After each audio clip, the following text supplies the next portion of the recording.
வர சொன்ன? மா சுகன்யா சுகன்யா இதோ வரா தாச்சி. அவ வந்தாதான் சொல்லுவியா? என்ன தாச்சி? அக்கா என்ன ஏதாவது பிரச்சனையா? ஏன்க்கா உன் முகம் ஒரு மாதிரியா இருக்கு? உடம்புக்கு ஏதாவது சரியில்லையா? ஏண்டா பழனி, உனக்கு ஏதாவது நல்லது நடந்தா நான் சந்தோஷப்படுவேனா வருத்தப்படுவேனா? என்னக்கா கேள்வி இது? நீ சந்தோஷம் தான் படுவ. நம்ம ஆத்தா எம்புட்டு சந்தோஷப்படுமோ அதே அளவு நீயும் சந்தோஷப்படுவ. அப்புறம் எதுக்குடா நீ கடை திறக்கிற விஷயத்த என்கிட்ட சொல்லல? மாமா கடை திறக்க போறாரா? ஆமா, மாமா மளிகை கடை திறக்க போறானா. அதுவும் என் அண்ணனுக்கு தான் ஆரம்பிச்சு கொடுக்க போறாங்களா. அப்படியா மாமா? அக்கா இந்த விஷயம் உனக்கு எப்படி? டேய், நீ யார்கிட்ட சொல்லி பேச சொன்னியோ அவங்க தான் சொன்னாங்க. அம்மா தான் சொல்லுச்சு. அக்கா இந்த விஷயத்த நானே பேசிக்கிறேன் தான் சொன்னேன். ஆனா ஆத்தா அவசரப்பட்டு உன்கிட்ட பேசிருச்சு. மாமா நிஜமாவே கடை திறக்க போறீங்களா?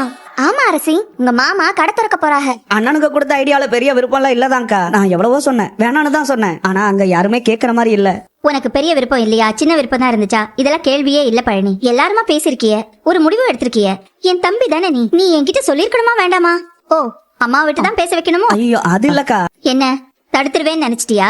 உன்னை முன்னேற விடாம பண்ணிடுவேன்னு நினைச்சியா? இல்ல காலத்துக்கும் என் புருஷன் கடையிலேயே வேலை பார்க்கணும்னு சொல்லுவேன்னு நினைச்சியாடா? இல்லக்கா. என்னடா, நான் கண்டிப்பா சந்தோஷம் தானடா படுவேன். அது ஏன்டா உனக்கு புரியல?